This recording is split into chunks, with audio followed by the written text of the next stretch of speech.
Hello students, हमने पिछले video में अल्पकालीन लागत वक्रों के बारे में चर्चा की थी। इस वीडियो लेक्चर में हम दीर्घकालीन लागत वक्रों के बारे में, लॉन्ग रन कॉस्ट कर्व्स के बारे में चर्चा करेंगे। विद्यार्थियों, हम जानते हैं कि दीर्घकाल वह समय अवधि होती है जिसमें कोई फर्म अपने सभी साधनों को बदल सकती है। फर्म अपने प्लांट का आकार भी बदल सकती है।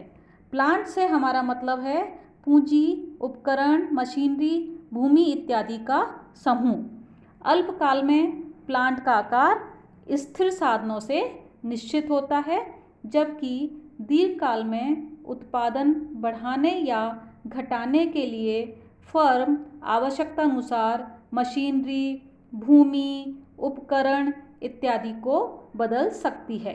जबकि अल्पकाल में फर्म प्लांट के आकार से बंधी हुई होती है। इसलिए हम अल्पकालीन लागत फलन को इस रूप में रखते हैं: C is function of Q, T bar, PF and K बार, जहाँ पर C उत्पादन की लागत है, Q उत्पादन मात्रा है, T तकनीकी का स्तर है, PF उत्पादन के साधनों की कीमतें हैं और K भूमि, पूंजी इत्यादि साधन जो कि स्थिर माने गए हैं। यहाँ पर साधनों की कीमतें भी स्थिर मानी गई हैं और तकनीकी का स्तर भी स्थिर माना गया है। दीर्घकालीन लागत फलन को हम इस रूप में रखते हैं: C equal to function of Q, T bar, PF bar. यानी दीर्घकाल में जो लागत फलन हम ले रहे हैं उसमें हम तकनीकी का स्तर स्थिर मानकर चल रहे हैं और साधनों की कीमतें भी स्थिर मानकर चल रहे हैं। इसलिए दीर्घकाल में जो कॉस्ट है, जो लागत है, वह उत्पादन की मात्रा के द्वारा निर्धारित होती है। C is function of Q, यानी उत्पादन लागत उत्पादन की मात्रा पर निर्भर करती है। विद्यार्थियों, तकनीकी स्तर तथा साधनों की कीमतों का उत्पादन लागत पर प्रभाव पड़ता है, लेकिन हम इस प्रभाव को लागत फलन को शिफ्ट करके हम दिखाते हैं।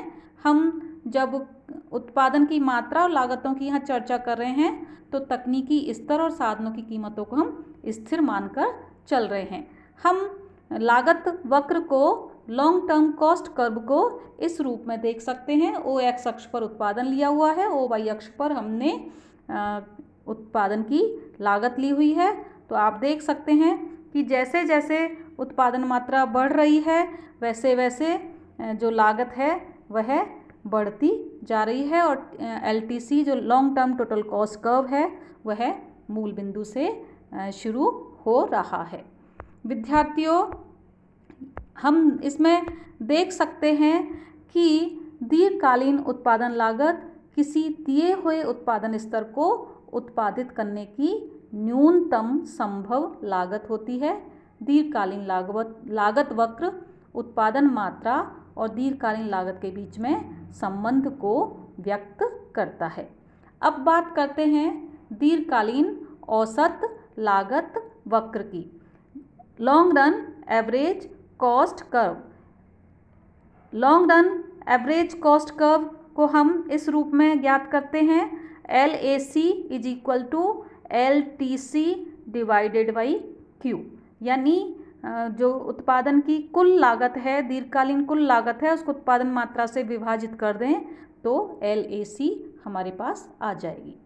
विद्यार्थियों, चूँकि दीर्घकाल में फर्म को संयंत्र के प्रयोग करने में स्वतंत्रता होती है, इसलिए वस्तु की एक दी हुई मात्रा को उत्पन्न करने के लिए फर्म ऐसे संयंत्र का प्रयोग करेगी जिससे प्रति इकाई लागत न्यूनतम हो।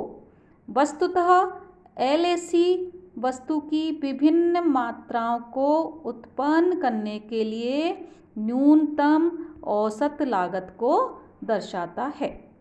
हम LAC को SAC वक्रों, short run cost average cost curve से हम उसको डिराइव कर सकते हैं। यानी जो दीर्घकालीन औसत लागत वक्र है उसको हम अल्पकालीन औसत लागत वक्रों से ज्ञात कर सकते हैं, निकाल सकते हैं। हम अभी ये मान लेते हैं कि जो फर्म है उसके पास केवल 3 अल्पकालीन संयंत्र हैं, 3 शॉर्ट रन कॉस्ट कर्व्स हैं। अब हम किस प्रकार LAC ज्ञात करेंगे, long run average cost curve ज्ञात करेंगे, वो इस डायग्राम के माध्यम से हम देख सकते हैं। फर्म के पास 3 अल्पकालीन लागत वक्र दिए हुए हैं। यदि फर्म OA उत्पादन मात्रा उत्पन्न करना चाहती है तो वह SAC के L पॉइंट पर काम करेगी, और वह यदि OB उत्पादन मात्रा, ये OB उत्पादन मात्रा यदि उत्पन्न करना चाहती है तो भी वह SAC के Q पॉइंट पर करेगी काम, SAC के Q पॉइंट पर। लेकिन यदि वह OC मात्रा उत्पन्न करना चाहती है तो वह नया प्लांट लगाएगी SAC2, यानी वह K बिंदु पर उत्पन्न करेगी, क्योंकि SAC पर J बिंदु पर उसकी कॉस्ट अधिक आ रही है। इसी प्रकार वह OA मात्रा उत्पन्न करने के लिए SAC2 को भी काम में नहीं लेगी, क्योंकि OA मात्रा उत्पन्न करने के लिए SAC2 पर उसकी लागत ज़्यादा है। तो इस प्रकार फर्म अल्पकालीन औसत लागत के उन बिंदुओं पर काम करती है जिन पर उसकी जो LAC है वह कम आती है। यानी हम इसको इस रूप में देख सकते हैं कि लॉन्ग रन जो LAC होगा वह इस प्रकार होगा, ये यहाँ से, और ये आपको ये मैं बना के दिखा रही हूँ, ये वाला पार्ट आपका LAC होगा, ये और इस तरह से।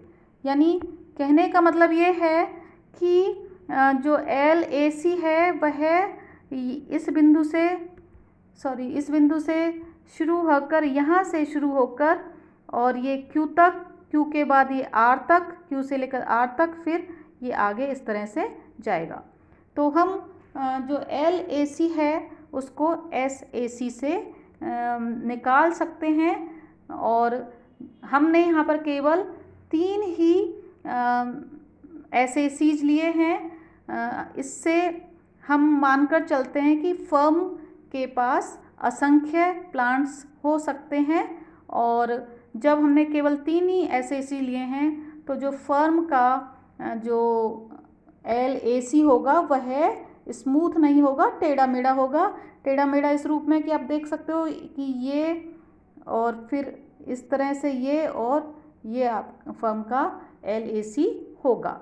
लेकिन फर्म के लिए हम ये मान के चल रहे हैं कि दीर्घ काल में फर्म अपने आकार को उत्पादन की मात्रा के आधार पर बदल सकती है, प्लांट साइज को बदल सकती है। और हम यदि ये मान लें कि संयंत्र के आकार को बहुत छोटी मात्रा तक भी बदला जा सकता है, सूक्ष्म आकार तक भी बदला जा सकता है, तो उस स्थिति में अल्पकालीन औसत लागत वक्रों की संख्या बहुत सारी होगी, और फर्म के लिए जो LAC होगा वह स्मूथ कर्व के रूप में होगा।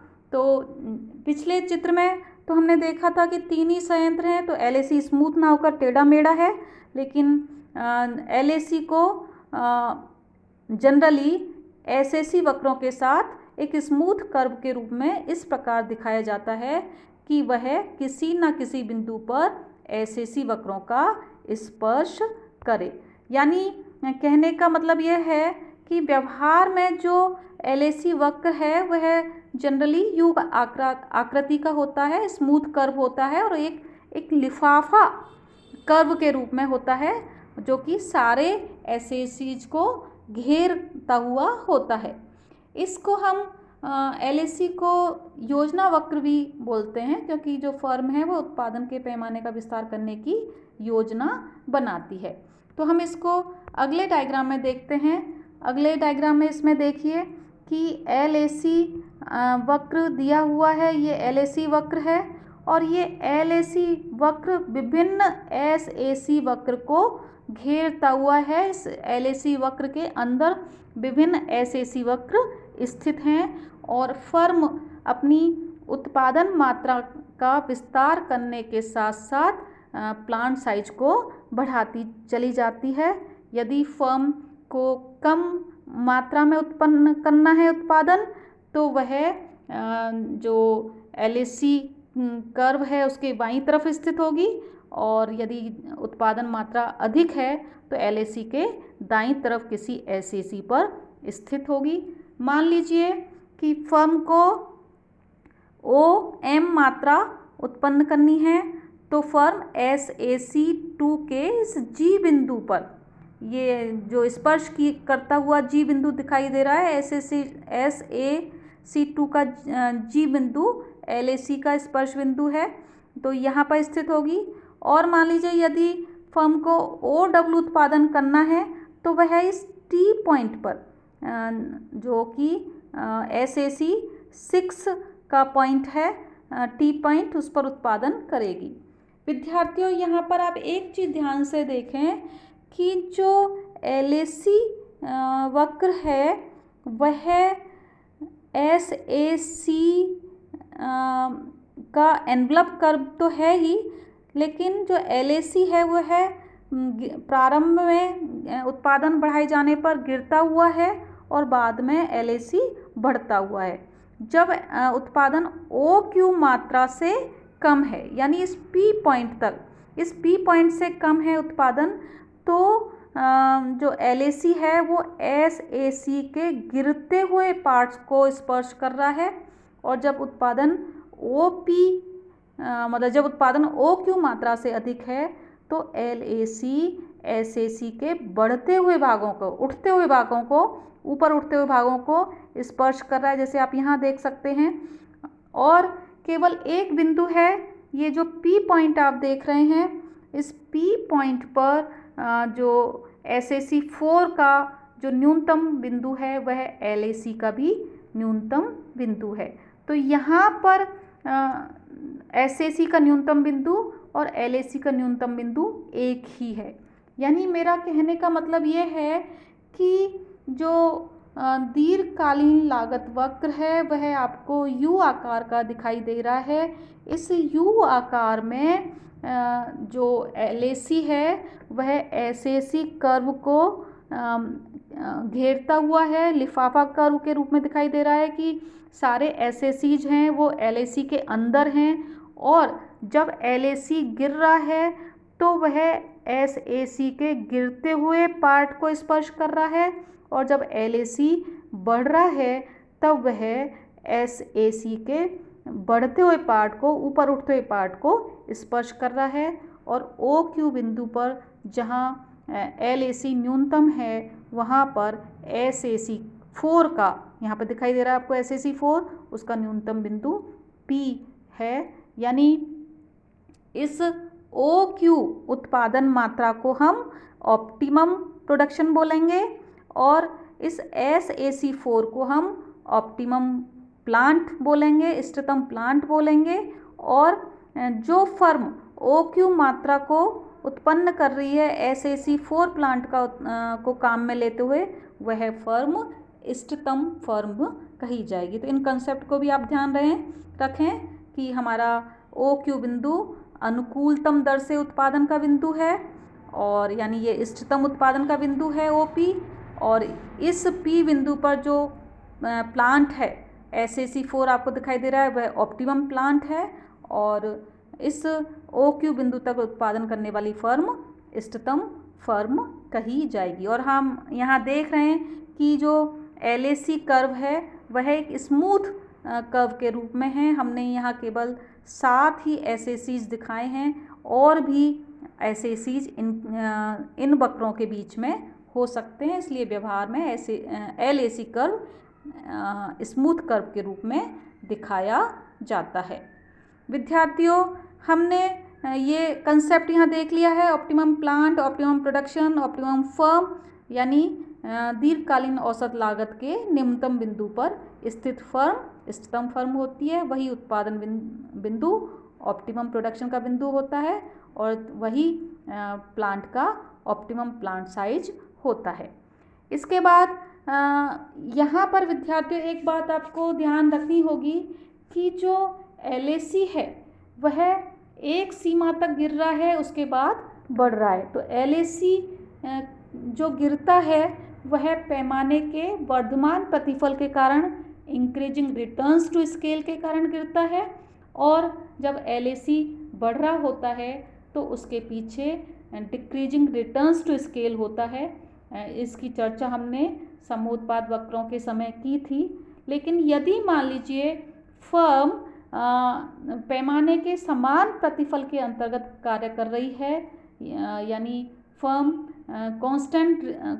को कांस्टेंट रिटर्न्स टू स्केल मिल रहे हैं, तो ऐसी दशा में स्थिर लागत की दशा होगी और जो LAC है वह OX अक्ष के हॉरिजेंटल होगा। यहाँ पर LAC कर्व दिखाया हुआ है, ये एक क्षैतिज रेखा है। हमने केवल 2 SAC दिखाए हैं, असंख्य SAC हो सकते हैं। तो ये स्थिति तब प्राप्त होती है जब उत्पादन फलन रेखीय तथा समरूप है, और ऐसे उत्पादन फलन पर पैमाने के समतामान प्रतिफल लागू होते हैं। और हम ये भी मानकर चल रहे हैं कि जो उत्पादन के साधन हैं उसकी कीमतें स्थिर हैं। विद्यार्थियों, व्यवहार में जो LAC है, हमने तो अभी देखा था कि LAC U आकार का है, लेकिन अनेक अनुभवजन्य अनुभवों से पता चला है कि जो LAC का एक बड़ा भाग चपटा होता है, यानी LAC की जो शेप है वह सॉसर शेप के रूप में होती है, एक प्लेट के आकार में होती है, जिसमें LAC पहले गिरता है और फिर बहुत लंबी रेंज तक जो कॉस्ट है वह लगभग स्थिर रहती है और फिर बढ़ता है। प्लेट के आकार का हो सकता है व्यवहार में। तो LAC की अनुभवजन्य अध्ययनों में इस प्रकार की स्थिति भी हमें देखने को मिली है। विद्यार्थियों, कई बार हमें LAC की L शेप स्थिति भी देखने को मिली है। आधुनिक अर्थशास्त्रियों द्वारा अनुभव जन्य प्रमाणों से, जो एम्पिरिकल एविडेंसेज हैं, उनसे ये पता चला है कि LAC उत्पादन के बड़े पैमाने पर भी नहीं बढ़ता है और वह या तो स्थिर हो जाता है या धीरे धीरे गिरता हुआ होता है। उसके पीछे कारण ये है कि फर्म जो टेक्नोलॉजिकल इकोनॉमीज हैं, तकनीकी किफ़ायतें हैं, उनको लगातार उपयोग करती रहती है। इसलिए LAC का जो आकार है वह L आकार का पाया गया, ना कि U आकार का। इसके पीछे 2 कारण दिए गए। एक तो यह कि अनुभव सिद्ध अध्ययन से यह सिद्ध हुआ कि समय के साथ साथ फर्म जब तकनीकी प्रगति करती है तो LAC की आकार L आकार का होता है, और जबकि हालांकि हमने ये मान के चले थे हम कि तकनीकी प्रगति स्थिर है, लेकिन अनुभवजन्य अध्ययनों में ये पता चला कि तकनीकी प्रगति के साथ साथ जो LAC है उसकी वह बढ़ने के स्थान पर निरंतर गिरती हुई हो सकती है। दूसरा इसके पीछे कारण था लर्निंग बाय डूइंग, यानी सीखने की प्रक्रिया जो है वह फर्म के लिए प्रति इकाई लागत को कम कर देती है। यानी जैसे जैसे फर्म में अधिक मात्रा में उत्पादन किया जाता है तो जो लर्निंग कर्व के कारण, यानी सीखने की प्रक्रिया के कारण, कार्यकुशलता में वृद्धि होने के कारण जो फर्म का LAC है वह L शेप का हो सकता है। जबकि हमारा निष्कर्ष मूलतः यह है कि तकनीक की दी हुई दशा में LAC सामान्यतः U आकार का होता है। हाँ, ये बात अलग है कि जो LAC है उसका जो U आकार है वो SAC की तुलना में थोड़ा चपटापन लिए हुए होता है, और जो सामान्यतः जो LAC है वह U आकार का हम मानकर चलते हैं। अब बात आती है LMC और LAC में क्या संबंध है। लॉन्ग रन मार्जिनल कॉस्ट और लॉन्ग रन एवरेज कॉस्ट में वही संबंध होता है जो शॉर्ट रन मार्जिनल कॉस्ट और शॉर्ट रन एवरेज कॉस्ट में होता है। हालांकि जो LMC है वह SMC की तुलना में अधिक चपटा होता है, फ्लैट होता है। आप आगे इस डायग्राम से देख सकते हैं। जो LMC आपको दिखाई दे रहा है, ये LMC है, ये LAC है। OS अक्ष पर आउटपुट दिया हुआ है, OY अक्ष पर लागतें दी हुई हैं। और जब LAC घट रही है तो LMC उससे कम है, और LAC के न्यूनतम बिंदु पर LMC उसके बराबर है। जब LAC बढ़ रही है तो LMC उससे अधिक है। यही संबंध हमने अल्पकालीन सीमांत लागत और औसत लागत वक्रों के बीच में भी देखा था। तो विद्यार्थियों, ये दीर्घकालीन लागत वक्र हैं। हमने दीर्घकालीन कुल लागत वक्र, दीर्घकालीन औसत लागत वक्र LAC, दीर्घकालीन सीमांत लागत वक्र LMC, इनके बारे में चर्चा की। हमें ये बात अवश्य ध्यान में रखनी चाहिए कि जो शॉर्ट रन कॉस्ट कर्व्स हैं वह परिवर्तनशील अनुपातों के नियमों से प्रभावित होती हैं, और जो लॉन्ग रन कॉस्ट कर्व्स हैं वह पैमाने के प्रतिफलों से प्रभावित होती हैं। और हम ये भी जानते हैं कि पैमाने के प्रतिफलों के पीछे इकोनॉमीज एंड डिसइकोनॉमीज ऑफ स्केल, पैमाने की मितव्ययताएं और अमितव्ययताएं क्रियाशील होती हैं। जब पैमाने के वर्धमान प्रतिफल लागू होते हैं तो उस समय LAC और LMC में गिरावट होती है, और जब पैमाने के ह्रासमान प्रतिफल लागू होते हैं तब LAC और LMC ऊपर की ओर बढ़ने लगती हैं।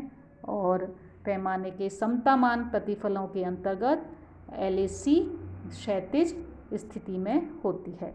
तो विद्यार्थियों, मैं उम्मीद करती हूँ आपको दीर्घकालीन लागत वक्रों के बारे में अच्छी तरह से समझ में आ गया होगा। Thank you.